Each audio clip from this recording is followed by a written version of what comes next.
that kingdom, we use the mind of Christ. And there is a form of government.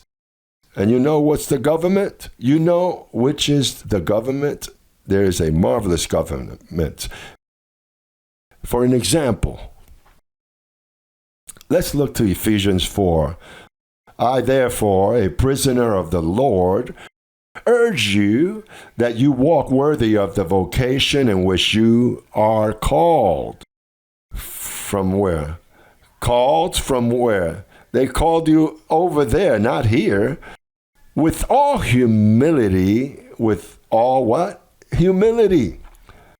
Pastors that are not humble don't support our ministry, because here you must be humble. With all humility and what? Meekness, supporting one another with patience. In what? In what? In love. Now look to verse 3. Make every effort to keep, we are speaking of the government of our citizenship. The form of government we're going to have in this earth, we have to learn it now. We are citizens from heaven, and soon there will be a change worldwide, and God is not going to take care of that at the end of our journey. God is already revealing that form of government that we had before. Now listen, God is not looking for new leaders. Those leaders were chosen beforehand. Do you know that what I do here, I was already chosen for before the foundation? Therefore, that is what we're talking about here. Look at what verse 3 says. Make every effort to keep the unity of what? The Spirit. What is the unity of the Spirit? What is the unity? What is the unity of the Spirit? What sustains the unity of the Spirit? The apostolate. To make every effort to keep the unity of the Spirit, which is the apostolate. Because the apostolate is what sustains the doctrinal unity, the unity of thoughts in one accord, it's the same mind and the same spirit. That's what with the pastors of that Paul led was broken.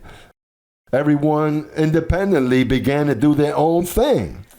But the idea is, for an example, God spoke with one man in the old covenant, Moses. He would go to the mountain and God would speak to him, and that man would communicate to the other men. And there was unity. They couldn't fulfill the law, but it was the law until this day. They fulfilled the law of whom? Moses.